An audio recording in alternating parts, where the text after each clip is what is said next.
So this is Alexander Blum, not Bloom. Blum, yes. Yeah, Yeah, not the it's Joycean hero. right. Unfortunately, maybe. And he is an author of science fiction, and also he's been doing a lot of pieces for Quillette magazine, which is the online magazine. So far, it's strictly online. But you've been Right, taking right. apart. I think you've studied Jung, and you've studied various symbolical ways of thinking about the world. And so when you write, you kind of you take a kind of sort of Jordan Peterson's tact on looking at the symbolism and the I guess the archetypal structure of certain contemporary movements. Right. So, I guess from a young age, I just had a lot of Carl Jung. My dad primarily had a lot of Carl Jung and kind of esoteric literature in the house, and that was just something I kind of naturally gravitated to. And to this day, I'm not really like formally Christian or religious in any way, but it's just that this kind of literature seems to speak to dimensions of human existence that rationality and sort of conventional social contract liberalism to this point in history aren't able to satisfy. And I think we're reaching kind of a critical point where people are looking more for uh, looks at the world that include consciousness as a fundamental component and not kind of an epiphenomenon. So you have, curiously enough, there's these twin kind of reactions against modernity and classical liberalism that you could cite as like the far left that are antagonistic generally to science or scientific data that would seem to tread on a kind of equalitarian blank slate worldview.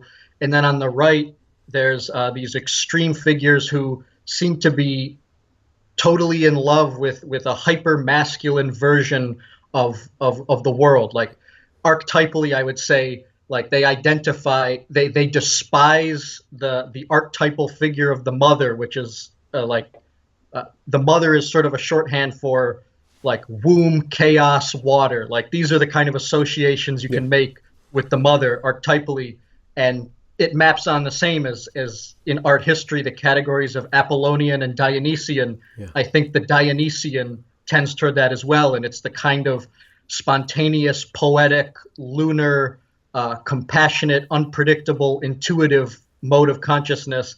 And then there's the Apollonian, and kind of archetypally would be associated with the father, which is like capitalism, industry, mathematics, like Yeah. everything that's considered kind of white male patriarchy fits into this hyper masculine identification with the father and with the Apollonian. Mm-hmm. And so the problem is, or I guess right now, what I really see is happening is there's a zero sum war, but in many ways between these two forces, where there's one side that wants the world to be like almost literally fluid, like the idea of queering spaces Yeah, yeah, and yeah. making things gender fluid. It's like this is in the language where it's like you want a looser reality where the mind is separated from biology and from nature and is capable of truly creating its own world. Mm-hmm. And I think in many ways that's like a Nietzschean or something that it almost sounds like a chia pet Nietzsche, but like what Nietzsche would have wanted. Yeah. They have a, That but it corrosive. is sort of like, or go ahead. Well, I'm just rapping along with you associatively about the regressive progressive left's attack on social constructs. It's like they want to be as corrosive as salt water is to bridges and to paint jobs and stuff like that. They really want to tear down these constructs. But I like the end game of that is just as bad as the end game of hyper Apollonian rationality.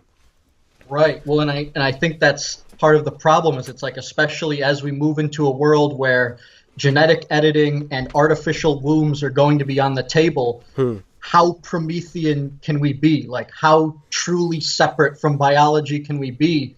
And is it just a category error to think that we can overcome biology? I mean, like in many cases, like the idea of a gender spectrum in many ways makes sense from an archetypal perspective, because you think like in the archetypal literature, like from Carl Jung through to The Origins and History of Consciousness, which is kind of a big foundational book that summarizes a lot of Carl Jung. The idea is that the ultimate hero is synthesizing both masculine and feminine, and it's even this position is described as the hermaphrodite at the end of history, and I think that's a very interesting idea to think of in relation to this idea to kind of transcend gender, to attain some kind of better synthesis of male and female that isn't buried in like tribal, ancient, primordial ape kind of consciousness. Yeah, there are depictions of Christ or interpretations of Christ as the unification of the masculine and the feminine, or a very feminine man. Even though he's represented as the son, he's also represented with very feminine features. He supposedly didn't marry. He doesn't have. He talks about compassion, open heart, though he'll bring out the sword every once in a while. Right. Well, and that seems to map on from another figure from Christian myth is Sophia, and there's this idea that Sophia is the logos itself, like is this, well, in the notion of the logos would be wisdom, like true speech. And it's this idea that it's mediated through the feminine principle of Sophia, which crops up in Carl Jung's book, Answer to Job, which really is kind of a more Gnostic book. And by Gnostic, what I mean is that it's the idea that God and the Father, like the tyrant father, is truly a tyrant. There's nothing redeemable about him. Capitalism and industry are going to lead to the ruin of humankind. Like the minute we were born into a mathematical kind of gridlock universe, we were born into an unwinnable position. That's kind of the Gnostic worldview. And all these systems of oppression that rule everything. Right. Well, and it's very true to a degree, because like you can't have any kind of living without oppression to a large degree. Like everything that you purchase, you don't know every step along the way, like where it's come from, like the amount of immoral decisions we make just by the sheer depersonalization and technical managerial structures all around us. Like for all we know, and we probably likely are making tons of immoral decisions every day. And I think that's what the left means with this idea of there's no ethical consumption under capitalism. Is it's like they're really getting into this fallen look at nature. Like they truly do view the world as this kind of fallen place, but the reaction to that is not to work with it. Their reaction to that is to say, well, anything that leads to a realization of this fallen world means you just absolutely have to reject it. Like, so the idea there's no redemption. It's rejection. Right. Well, and the only redemption can come from overthrowing the tyrant father, which would be capitalism. Like you have to queer and decolonialize all of these white patriarchal constructs. And it's a very powerful idea, but the problem with it is that science is not the product of subjective white male desires. Like if science was not empirical, if it was just sort of like philosophizing and constructing systems out of nothing, the social constructionists would have an extremely good case that science and industry were just self-perpetuating this like highly egotistical male way of thinking. But I don't see a way that we can have a society without either masculine or feminine. And I think this is part of the zero-sum war that we're in, is many on the left see masculine as just this thing that is just so diseased that it needs to be destroyed. And many on the right, conversely, see compassion and things that are more associated with the feminine. They see that as irrationality. That's so wrong. That has to be totally exercised from the public domain, and we just need pure rationality. But as I see it, the problem with pure rationality is that it reduces people to numbers, to measure and number. Like as Rene Descartes kind of founded modern science in the 17th century with that distinction that consciousness can't be measured or understood, nor can God or angels, but everything else in the universe is completely mechanical and can be completely understood through math and science. And since then, I mean, the whole world, not just the Western world, like the history of globalization is the history of that reduction of human beings into economic and numerical systems. Like that's just gone worldwide, and now everyone wants it. Like everyone wants this hyper masculine Apollonian capitalist way of being. Like no one wants to go like to lose it once they have it, because it brings so many fruits like advanced medicine, higher standards of living. And this is something that the left has trouble with, is this idea that globalization has reduced or has increased the standards of living around the world, while at the same time it's beginning to decrease the standards of living in advanced Western countries. So, and that just leads into a lot of the contemporary struggles like Trump and Bernie Sanders and all the forces that are kind of backlashed against this mass globalization, which is it's an industrialization of most of the world, but it's a deindustrialization of Western nations that have gotten very comfortable. And so now the thing, a pattern that we're seeing is now like white communities and white middle class people that traditionally haven't had that big of a problem with America. They've done quite well. Now they're starting to decline and suffer to a degree where, you know, they understand what it's like to be from a very poor community that, like on average, Black Americans and marginalized people in general have dealt with for many more decades. And I think a kind of psychopathic response to that is to say, good, now all those white working class people who benefited all these decades, now they see what it's like to suffer, and this is just what equality is. Like, it's another left cliche, is like equality feels like oppression when you're so used to privilege. But it's such a backwards way of looking at things, as this idea that we'll drag everyone down and we'll all be together at the bottom. It's like this bizarre notion that we can be satisfied with that. Well, it's the easiest form of equality, is to break everything down. It's to level everything. Right. Like, that's the easiest form of equality. It's much, gravity's working with you rather than lifting everybody up to the same level. Do you think that there is a way to navigate towards like a Goldilocks situation where, you know, Papa's bed is too hard and Mama's bed is too soft, but baby's bed's just right? Right. Well, I certainly hope so, and I believe so, if politics is worth participating in in the future, which I think it absolutely has to be, because the problem with these sort of debates about free speech and science is that they don't necessarily have to do with anything like tax policy or foreign intervention. And these are all areas where, as far as I'm concerned, the left still has a lot of the right answers, even if the right is sort of moving in the left's direction, as far as I can tell, on a lot of these issues, like economically. In terms of trade, I would say economically, opposition to globalization is like the main organizing force of the right at the moment among young people and among the Trump sector, as I can see. And then also the right on intervention has really cooled down on military interventionism. I mean, it's such a shocking thing to see that the only mainstream news figure who's like railing against invading Syria or bombing Syria is Tucker Carlson on Fox News, who 10 years ago would have just been, I'm actually not sure what his position was on the Iraq war, but I can guarantee you Fox News was 100% invade Iraq. Anyone who thinks you shouldn't invade Iraq is insane. Well, for that matter, so was the New York Times. So everybody was on board with that for whatever reason, for a number of reasons.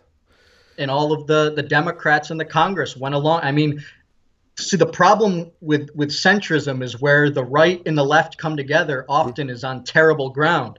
Like after 9/11 and in the Bush administration, George W. Bush, there was 1 week where he had a 91% approval rating. Yeah. And that was when America did seem to be clearly leaning towards an imperial authoritarian government the most in our recent history, where we would invade multiple countries with no responsibility, kill hundreds of thousands of people, and pass draconian laws that would limit largely the First and Fourth Amendments. And I think so much of our current politics is just fallout from this time period, where a lot of the leftists who are very vocal right now, they suffered through this 10-year time period where they were just not being heard, and everyone was advocating for war and security, and it certainly just it created a sense of censorship. Yeah. And so that the New York Times would not run like anti-interventionist opinions. Like they wouldn't, the Washington Post every week during the invasion, it was just week after week of why we need to invade and stay in Iraq. Like there was no ideological diversity. So I think a lot of what the left is experiencing right now is that they see that they have a lot of cultural power now because Donald Trump is so awful that they can, in a way, gain revenge in the media sphere. Like they can come back and they can take back the media, and that this is something where they can win kind of another one of these wars against, I would say, like the right and sort of the father-aligned conservative thinking generally. And so the idea is that conservatism isn't just a different set of principles largely defined by personality, which I find Jonathan Haidt's personality research pretty compelling. And I do think a lot of our political viewpoints are just straight up results of our personality and the way that we feel in terms of our moral foundations and what we prioritize just because of our traits, like how disagreeable we are, how conscientious or how neurotic. I think a lot of it can come down to that. But we've gotten in a place where it's, especially among, well, on social media, where you primarily see it, but it's unclear how much of a bubble it is. But anything outside of far left, we need to overthrow everything, is you're an apologist for the evil capitalist father figure. Like you're aligning yourself with evil, is kind of what the left see in theological terms. Yeah, in theological terms, and they act very religious. There's a lot of religious fervor. There's a lot of, for me, there's a lot of rhyming with Puritanism, and it's like they're like the new Puritans. And what I see, and this is probably just an effect of my bubble, being involved with Brett Weinstein and Heather Heying at Evergreen, and then connecting with you and other writers through Quillette. Right. And there's a number of thinkers out there, like what Eric Weinstein calls the intellectual dark web, which is the tagline. But what I see is that there's this position being carved out by an intelligentsia who are combating both the left and the right. And it seems like they're championing reason or reasonableness, at least. And it seems like they're carving out and bringing together, building a platform. And by platform, I just mean a bunch of people paying attention. That's all a platform is anymore. People use platform as though it's something that you have or you don't have. But nowadays with social media, it's like a platform just means views. A platform means hits. A platform also means how many responses you're getting to what you're saying. So what I see is the possibility as the left overreacts to Trump and that the alt-right kind of comes up. I don't know. I haven't really been studying the alt-right. I don't know how advanced they are or whatever. It seems from what I'm looking at that they're being used as a boogeyman, like you just said. Like anybody who's not uber left is basically alt-right. So it's really hard to tell what the alt-right is other than just the scapegoat. But it seems like there is a response to the overreaction to Trump that is actually more measured. You have people like Sam Harris, you have Jonathan Haidt, you have Jordan Peterson, Jordan Peterson's really interesting because every time an article comes out about him that's negative him, I get really excited. I'm like, maybe somebody's finally going to be able to take a shot at him. And I'm constantly disappointed because, like you wrote in your article, they're unable to really tackle him for whatever reason, like really dress him down. And I wonder what you think about that.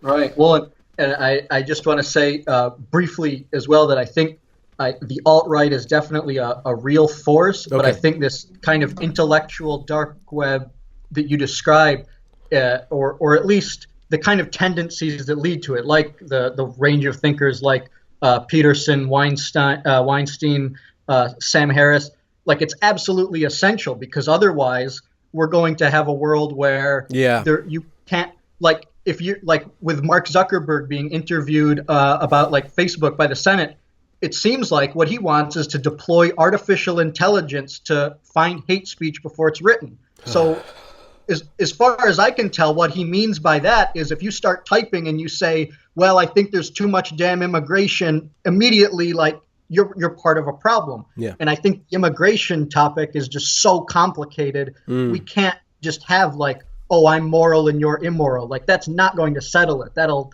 never work. And the same thing with abortion is that it's a highly complex moral issue. And to reduce it to simply you're evil and I'm virtuous and this conversation should end, like it shouldn't even be had because you're just repugnant. Yeah. I think that's just going to create more and more of a far right backlash. And it's not something that's new either, because like in the 1970s with the Iranian Revolution, there was opposition to the United States had installed a dictator in Iran, the Shah, who was highly unpopular.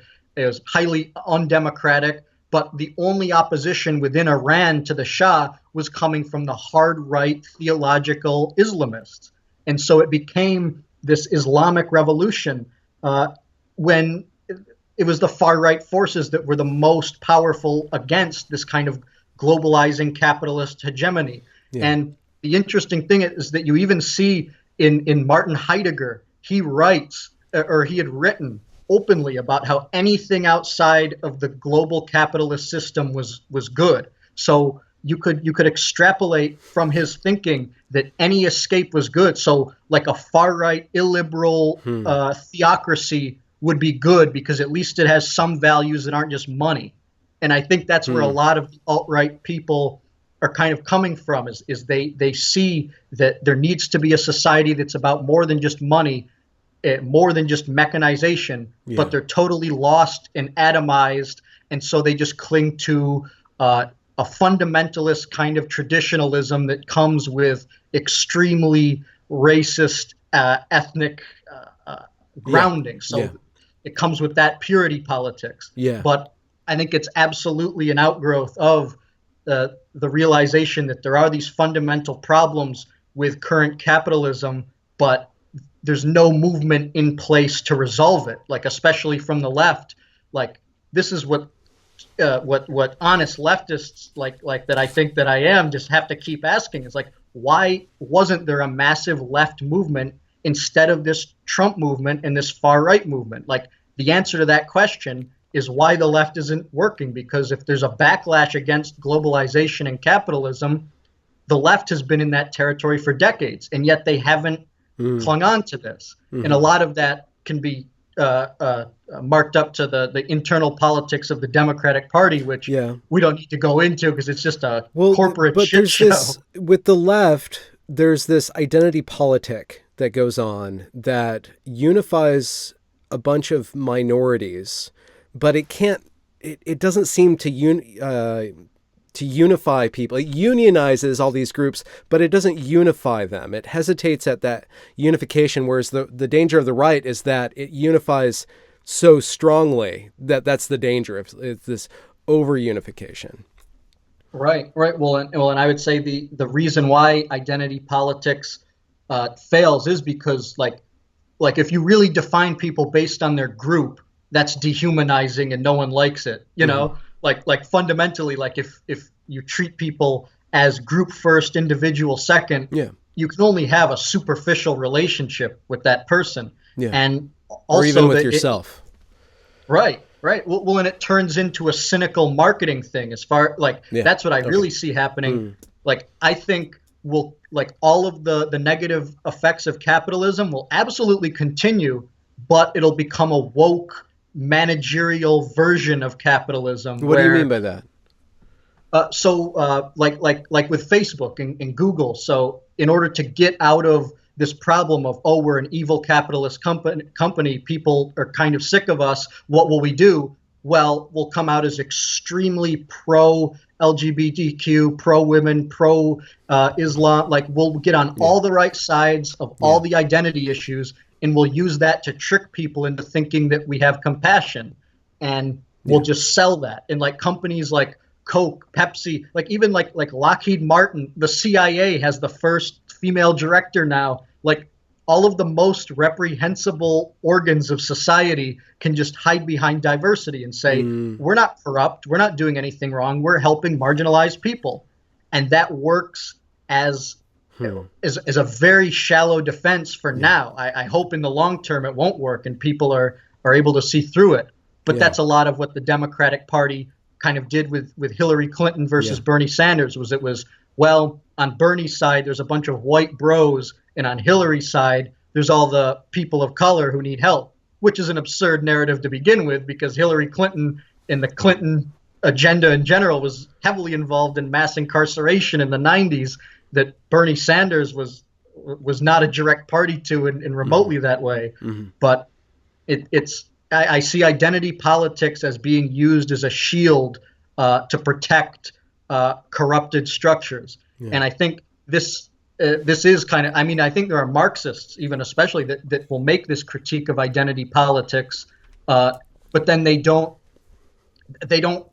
not willing to understand the kind of that capitalism is, to a large extent, kind of, it's a fish in water. Like, to create a society outside of markets, like, all it would take is one functioning commune and I'd be on board. But the fact that it hasn't developed leads me to think that there's something missing. As long as you have like 25 people, you're good. But anything more than that, you're fucked, Like, that's the thing. It doesn't scale. I mean, from my point of view, that doesn't scale beyond the community. There's I'm going to butcher the quote, but you're like, there's some quote, I'm a communist in my family, and then a socialist on my block, and then, or I can't remember the whole quote, but like libertarian up on the federal level and stuff like that. Yeah, but it absolutely makes sense, because it's like, a personalized community is what people were really evolved to deal with. And outside of that, it's very hard. And I think that's part of the reason why there's so much backlash, and going to continue to be backlash against gigantic cities, and why there's this big reaction against cosmopolitanism. And a lot of it is cultural, like the idea of liberal elites, but a lot of it is just fundamentally that cities create certain mental problems and distances. Like, I live in New York City because that's the only place you can get a writing job, as far as I understand, in the U.S. But every single day, it's like there are 4 to 5 homeless people that you'll never see again, who are just there and suffering. And it's like, there's no community. Like, and there's some communal form of empathy that must be dulled and destroyed by citygoers when they're capable of every day's commute. It's like, there's a human being, but it doesn't register because it's too big, because no one can handle responsibility for an entire city's worth of abandoned people. But something in that communal sense absolutely goes wrong. And I think that's why, like, among young people who end up going to cities in search of jobs, in search of money and upward advancement, you end up atomized and isolated and without a community. And that leads you into, in worst case scenario, it leads to you becoming a maniac, like a Ted Kaczynski or an alt-right maniac.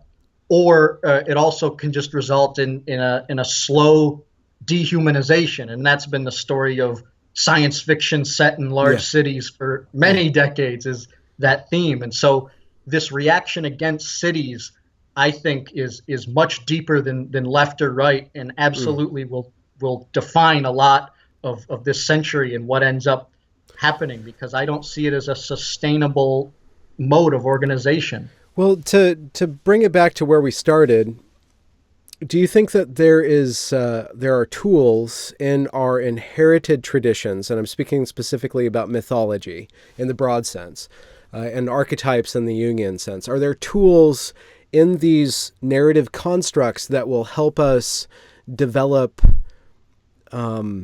connection, responsibility, and then action toward one another on an individual level, when the individual has now been expanded into, or cut up into, billions and billions of individuals now, which is incomprehensible?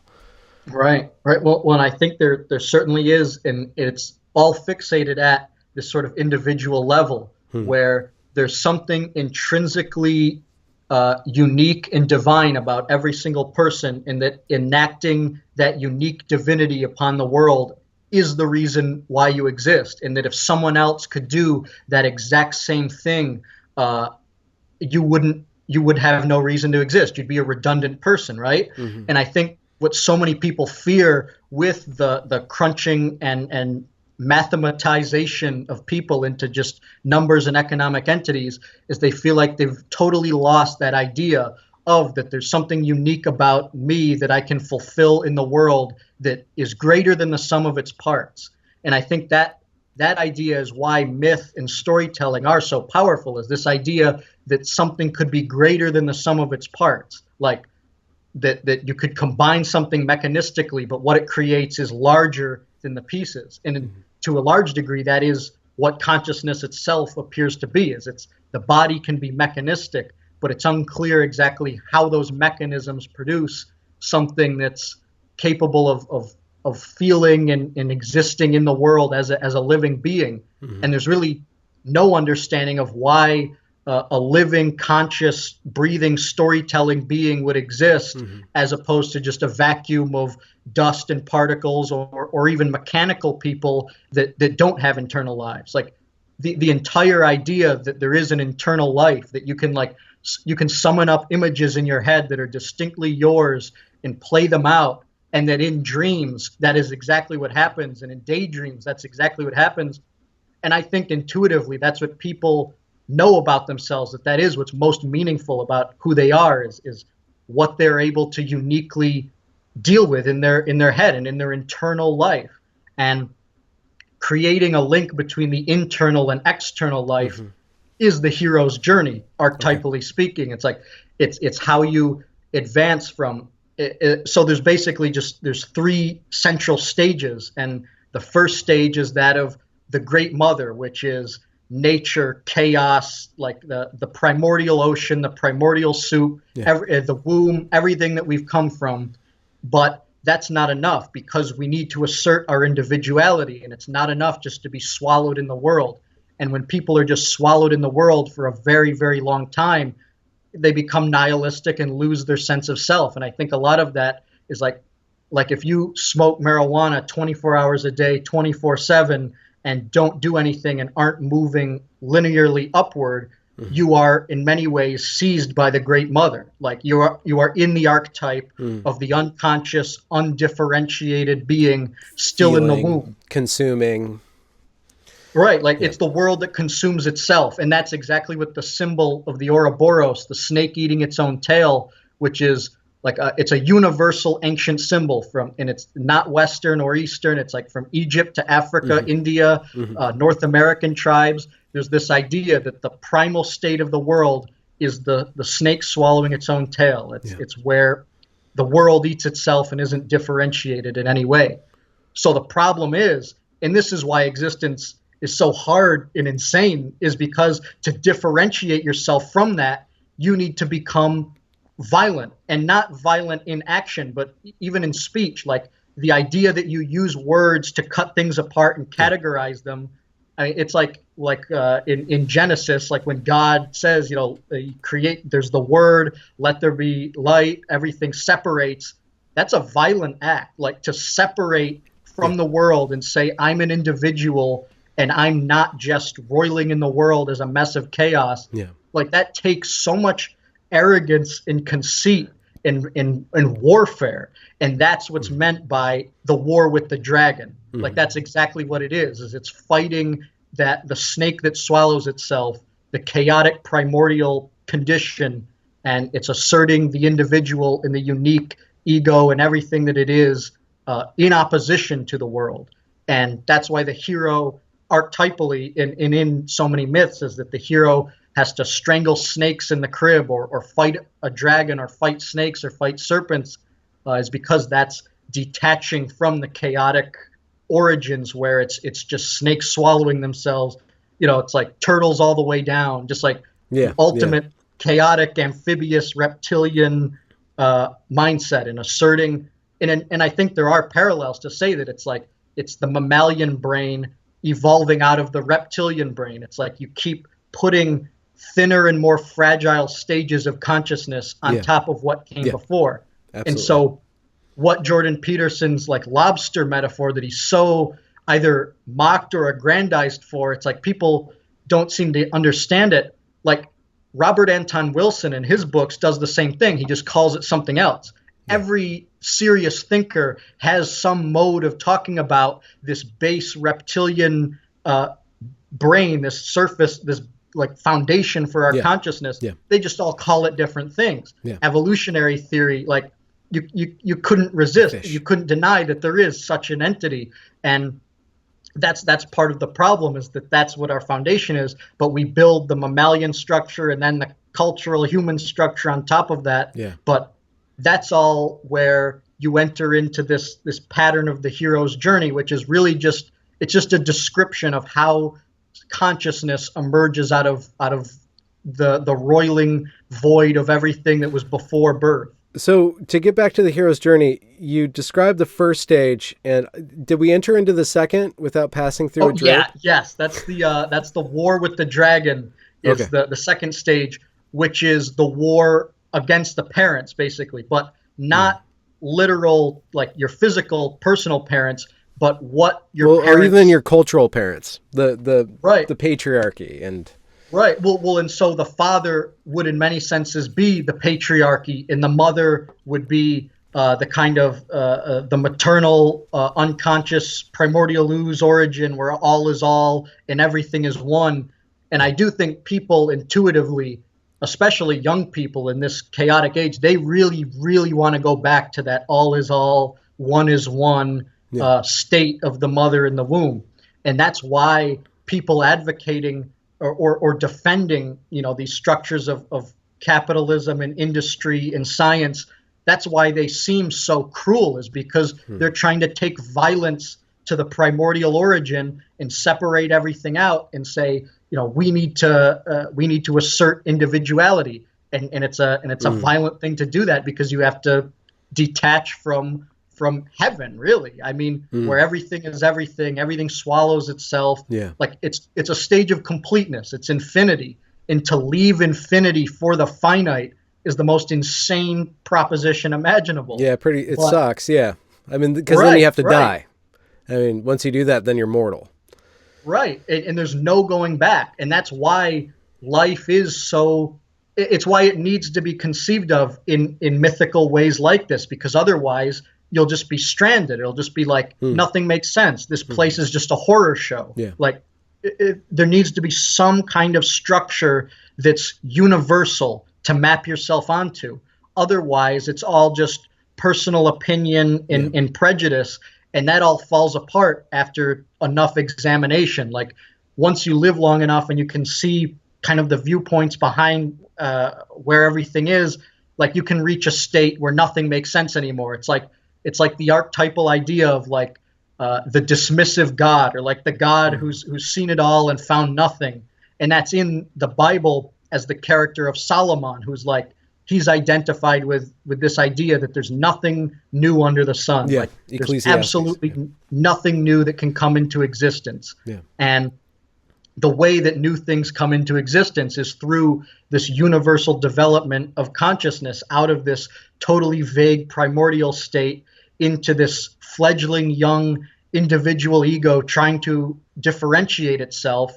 And then kind of the third and final stage is the most complicated to grasp, because it's very hard to tell whether people have even gotten there. Like it's very hard to tell, like even old people who have lived for a very long time, like it comes with age, I suppose, but it's this idea that gradually you settle in to the cyclical nature of things. Like you begin to accept that life to a large degree is cyclical, and there may be nothing new fundamentally happening to the structure, but that each rotation along the infinite circle of the hero's journey adds something new to it. And that these endless permutations or evolutions to the hero's journey that come just from the different character of each journey and each individual's particular being expressed in their own cyclical journey, that there's some fundamental intrinsic value to that. Okay. And it's basically what's meant by the union of Horus and Osiris, which is something that Jordan Peterson talks about a lot, and that constitutes like a third of this book, the history and origins of consciousness, which is by Jung, or by Eric Neumann, who is a student of Jung, yeah. and basically Jung wrote the foreword to the book and said, like, I wish I wrote this book. It summarized everything that I was going for. But this idea of the union between Horus and Osiris is basically the sun archetypal, like it's the person who's yet to go on their journey, looking at someone who is at the apex of all values and has achieved everything. Yeah. And it's necessary to have that standard, that idea that you can aspire to the ultimate heights of individual differentiation. And it's an act of faith, really, that by pursuing the ultimate possible expression of your individual being, you'll find something infinitely rewarding and infinitely new. Like it's such an act of faith to believe that. But for Horus, the young king, and Osiris, like the ancient aged center and scepter of all values, for them to make a connection along the cyclical journey of life is like that's where meaning comes into effect. And it's not just that Osiris is like a great warrior, a great king. It's that he represents all the accumulated history and tradition of every hero's journey that's gone before. Yeah. Okay. So it's like you look at the entire corpus of humanity's evolution and you can confidently place a brick at the end of it moving forward. And that is the goal of life, is to add to that ultimate portrait. To the Tower of Babel. Right. Well, yeah, that's one of the fears, is that it ultimately constructs a Tower of Babel. And that's expressed when people think that, oh, we're going to create an AI that's going to wipe us out or totally surpass us. Or suppress our individuality by calling everything that's different than everything else hate speech, basically. Right. Well, and the Tower of Babel could enforce a singular reality, which, I mean, as a leftist, like 10 years ago, if there were going to be censorship tools or any kind of censorship crisis developed, you would universally think it would be the authoritarian right wing behind it. But to see that in many cases it's this idea of compassion, of creating a non-hateful public sphere, harmless, that is so or just so intuitively appealing to people. That's a hard thing to fight, and it's a hard thing to fight because nobody wants to look like, oh, I'm trampling on the rights of the oppressed, like I'm trampling on the rights of minorities to not have to be called certain things. But the problem is that it just assumes so much that's unsettled about public debate, like the immigration issue, where it's like, if you're not for open borders, or you're totally unconcerned with immigration, like you think there's just no problem whatsoever, and you're able to leverage that into compassion against everyone who would disagree, it's like you're immediately in an anti-immigrant, hateful mindset. There's no way to have a discussion there, and all that'll create is two worlds, and there may very well be civil war between two totally separate sets of ideas. Like this whole idea, like with the Second Amendment, and the idea that you would have like if there were to be a constitutional convention today, you would probably see the entire American project gutted. Like both the left and the right would get their hands all over the First and Fourth Amendments, which to my view are the ones that I tend to think about the most, because it's freedom of speech and freedom against search and seizure, like the freedom of your ability to retain any kind of privacy, which, as Hannah Arendt wrote, like privacy is the cornerstone of all thinking. Without privacy, there is no such thing as thought.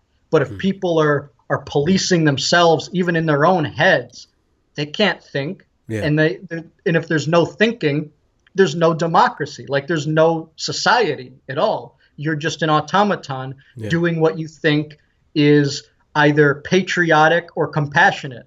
And these markers are hard to navigate because a lot of it's just so chaotic now. But like the right would thought police people by saying, like, if you think that, you're being anti-American, you're being unpatriotic, you're not on the side of basically your forefathers and everything they fought for. Like, by criticizing the structure of society, you're turning yourself into an agent of chaos.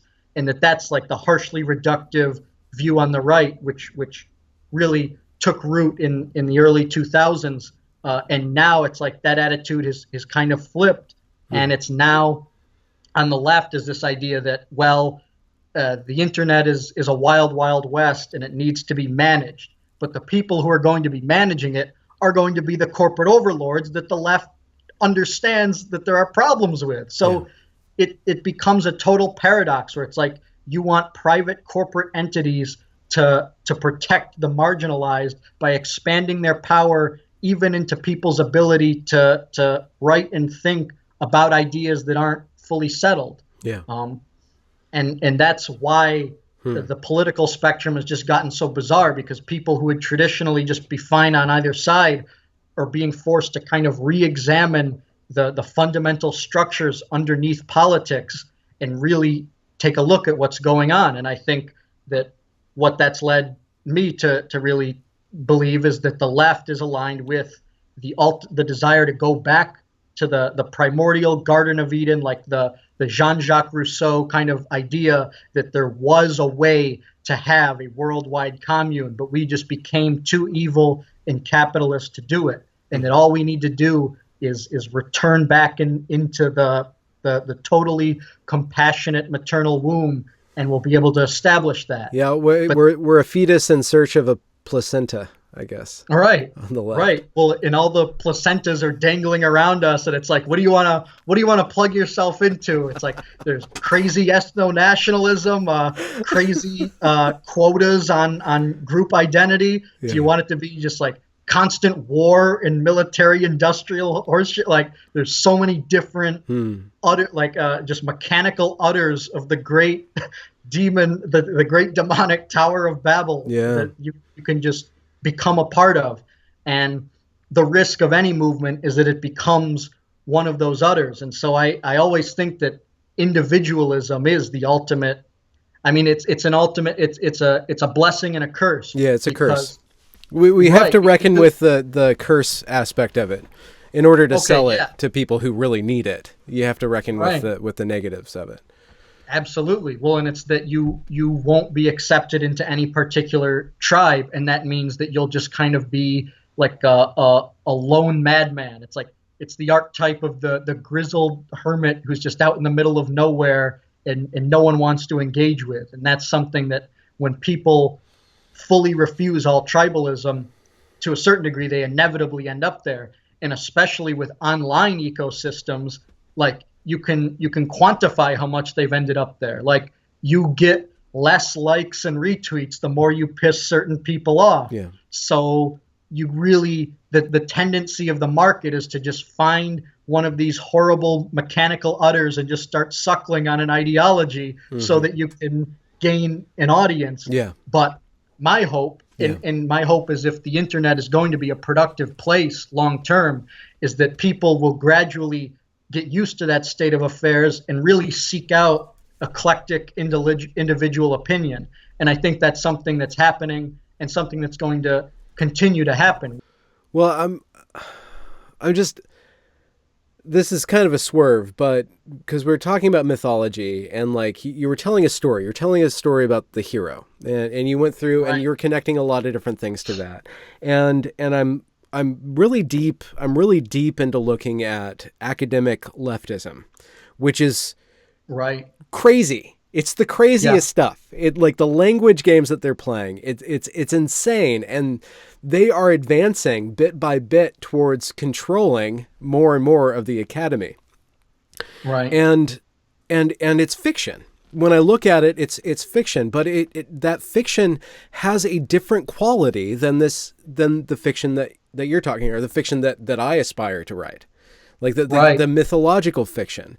And I just wonder if you have any insight into how how you can defeat fiction with fiction, or how can you overturn this spread of obfuscation and intersectionality, which at its root you can't really go against because it really wants to help people. They constantly want to help people, but like in my head, it's just like this safe space becomes like that Sarlacc creature from Return of the Jedi. It's like, yeah, come into our safe space and we'll digest you with our compassion. It's like, it just seems like identity politics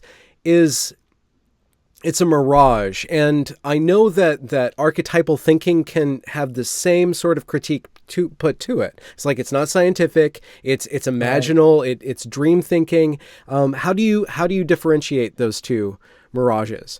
And well, and I think that's exactly the perfect question, because and it goes back to what we wanted to get into with Jordan Peterson and kind of the pieces against him. Is that's one of the main points, is they say, like postmodernism.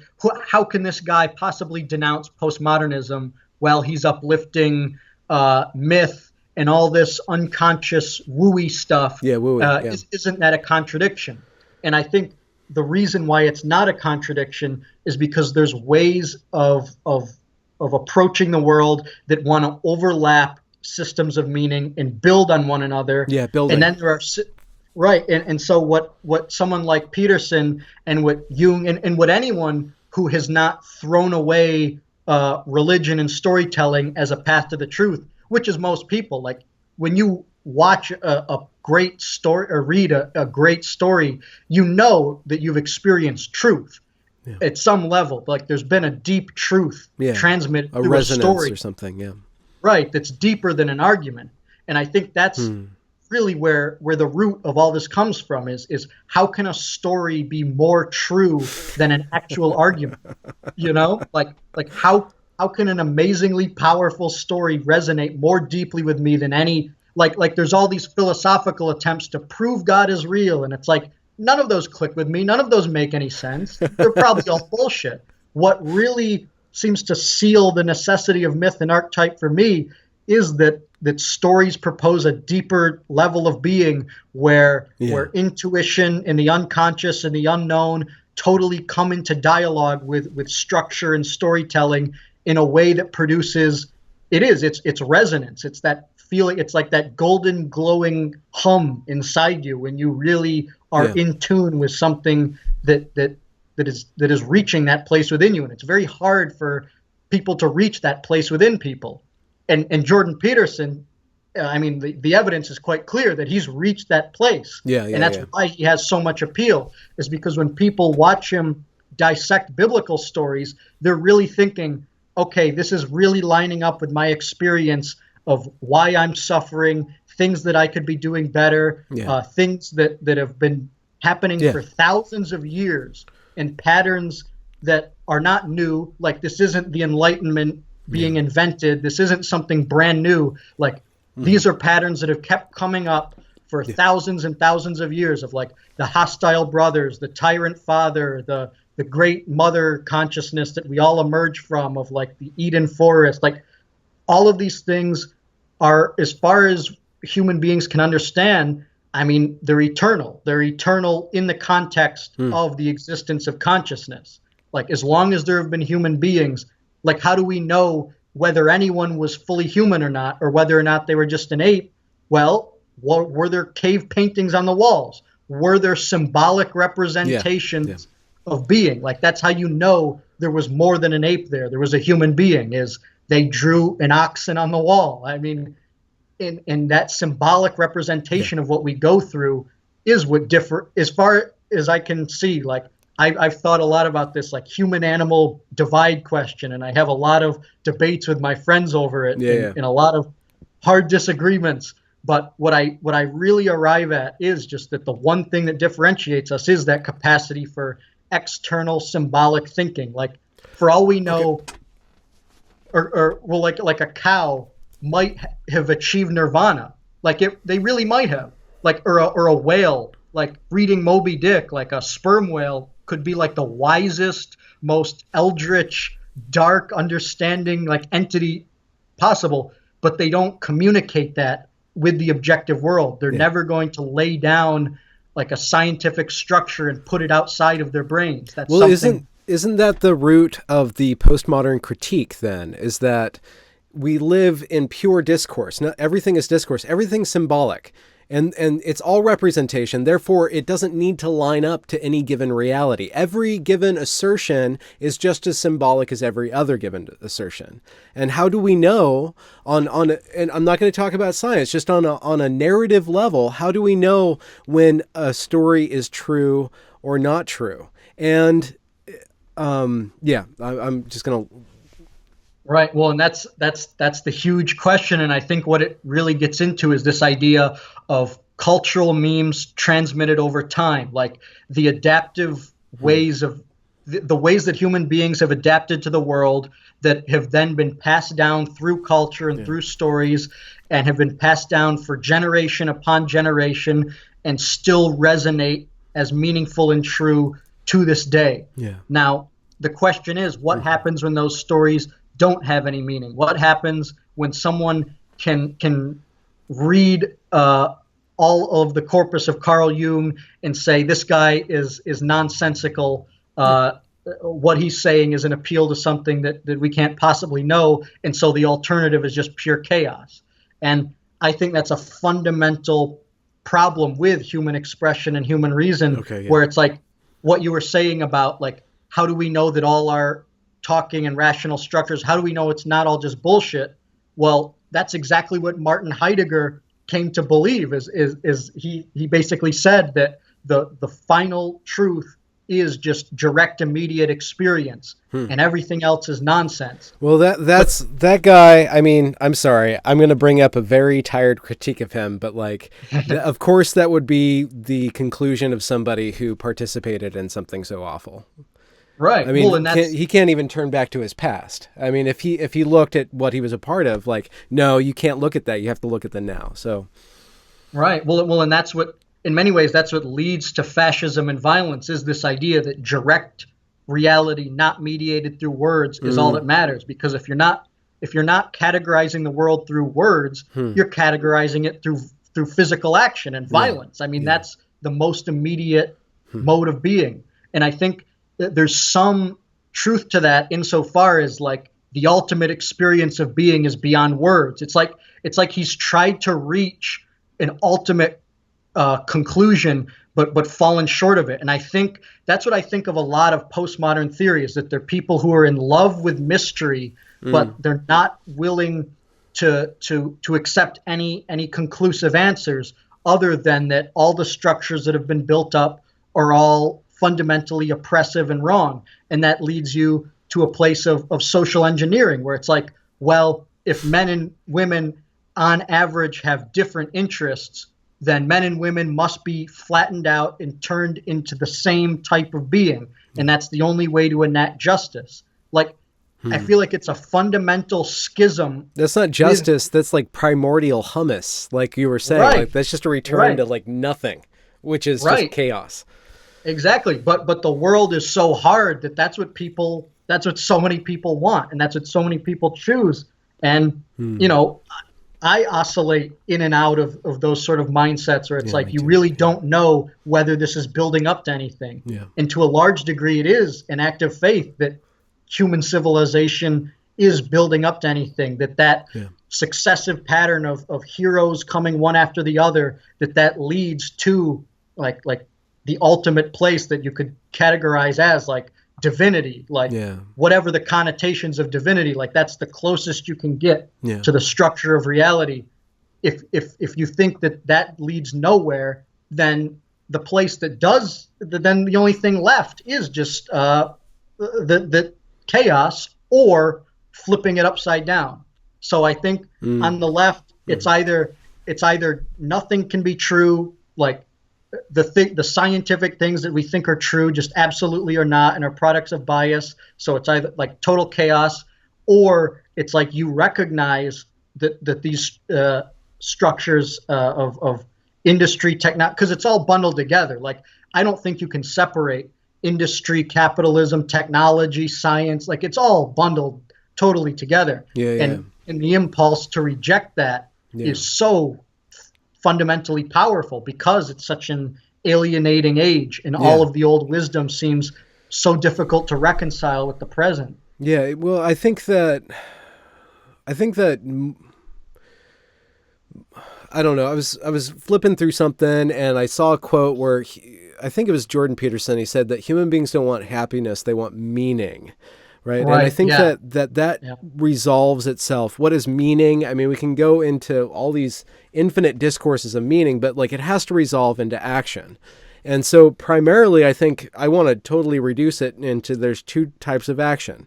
There's the action that builds and there's the action that destroys. And you do need to destroy in order to build, and you need to build in order to destroy. Like you need to build an axe before you can cut down a tree, right? And you need to cut down a tree before you can build a house, right? So they fold into each other. And like what you were saying, like when I was trying to like ask you about how do we falsify fiction? How do you falsify that which is make believe? And you brought up tradition. You brought up that which persists through time, which made me think of the quote that I think that Northrop Frye stole, who's this old Canadian thinker, that the fool is the man with a new idea that turns out to be an old fallacy. Right. And that's what I think a lot of postmodernism is. They're just, I have a new idea, which just turns out to be the old stupid, right? And so I think that there's a test with our stories that we can run through. How long does it persist? So it resonates. It resonates in two manners. One, it resonates through time, and then it resonates through the audience. If you can build an audience, and I think that you brought up that with Peterson. Peterson's showing not just his own power or his own ability, but he's showing the power and the value, let's say, of what he's conveying. He's principally, we have to understand this, he's principally a teacher, and he's a psychologist too, but he's a teacher, so he's conveying information. So we can judge him, his popularity, by saying that we can say that what he's saying has value that transcends him because he's bringing it up. But he's able to translate that into immediate broad audiences. So the two ways to falsify story is that how it perpetuates through time, what effects it has when a bunch of people believe in it with communism, like what happens when a country believes in this system, this is the result. And then what happens when you speak that story with some artistry and the response that you get from the immediate room. Yeah, well, and absolutely, because he's synthesizing ideas more ancient than any, like I interviewed him for Psychology Today, and one of the things that he said was, I would not want to claim archetypal ideas. And I think that's one of the fundamental mistakes all the critics of Peterson are making, is they're saying he made up this male, female, chaos order, dragon, hero. This is all just some weird, goofy shit he made up. Yeah. They want to say that he made it up, and they also want to say that it's a bunch of woo-woo that he picked up at the same time, Right. Well, and so the idea that there are these like masculine, feminine, Apollonian, Dionysian, these are, as far as they seem to be categories as old as human beings. They don't, it's not like they were invented it's not like they were invented. And we know that they weren't invented because fundamentally the natural world, of course there's sexual dimorphism, right? There's this idea of two, and there are always outliers and aberrations, and those serve to strengthen the pre-existing structures, like when they're heard out and have a positive impact. It's like chaos improves these categories. But connotations of masculine and feminine are pretty universal, because even in feminist theory, they use them. Like they say the masculine is this kind of toxic, violent, industrial man. Well, what about queer theory, though? I'm just dipping a little toe into queer theory. There's a lot of material in there. Right. Well, I'm not excessively familiar with it, but I did read, there was a manifesto called Xenofeminism, about the idea of like this new, well, it was an interesting idea, but I find that what it ultimately says is, let's do the internet, but in a compassionate way. And it's all very vague. Like it just becomes too vague. And like And that's the problem with a lot of the left theory in general. Because and I've read one of the most influential books that I read from the left was called Capitalist Realism, written by Mark Fisher. And it's a really interesting book because it argues that a lot of the mental illness problems we have in our society are caused by capitalism. And a lot of the arguments he makes are very interesting sociological arguments, like that like headphones foster a kind of totally isolated, atomized individual culture where people are disconnected from one another and don't view people next to them, like on the subway, as parts of the same constituent immediate reality. It's like you're able to live in your own world, and that is one of the follies. But the world that you live in with the internet, this is the thing. The world that we live in when we're plugged in is a world filled with other people. It's the products of other people. And which doesn't make it real. It's not immediate, but it's still, I don't know. We're having a lot of immediacy right now. Right. Is this a xenofeminism interaction? He's not part of that. Mark Fisher actually wrote an essay called Exiting the Vampire Castle. And what he was writing was that the social justice kind of tendency in the left, he called that like the vampire squid castle with its infinite tentacles and everything, creating oppressive managerial structures as a way to get rid of oppression. Like it's just this total contradiction of the left. Yeah. And Mark Fisher recognized that, but I don't think it made him a happy person to recognize that. I think it alienated him outside of the mainstream left and led him just kind of looking to a future where there would be kind of a new revitalized left movement outside of this weirdness. And I think a lot of the weirdness is just the discomfort with empirical information, but then also the idea that empirical information has influences on the way that you should act.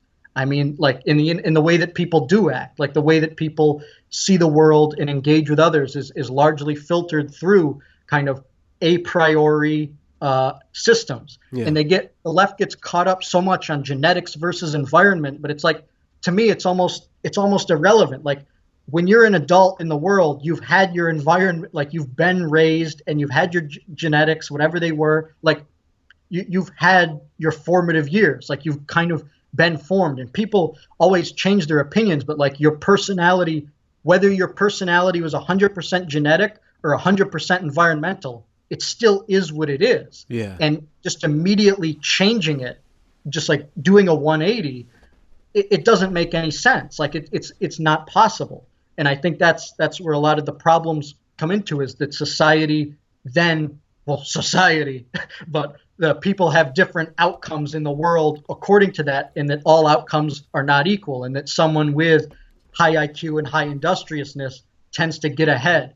And that's something that creates these schisms against the world, where people are saying, well, if there's all these traits and I can't do much about them, then I just want to overthrow the world because this doesn't work. This is evil.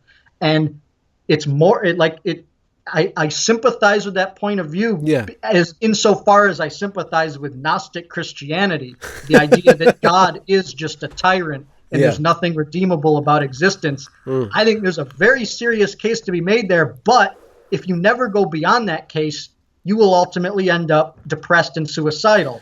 And that's the direct personal information, the feedback loop from the world saying that you've picked the wrong ideas. And I think that's fundamentally how we kind of know whether we know whether the way we're going is correct or not, is because if you do come to the opinion that biology, industry, technology, everything that separates us from animals is our symbolic technological capacities. If you think those have been corrupted for hundreds of thousands of years and are evil and need to be reversed, I don't see how you're not going to be suicidally depressed. Like if you take your ideas seriously and live them out in the world, world doesn't make sense. What I've seen happen is that people get away from being depressed by projecting all that, by making their enemy bigger and bigger and bigger and bigger and bigger and bigger until everybody's their enemy except for their 5 friends,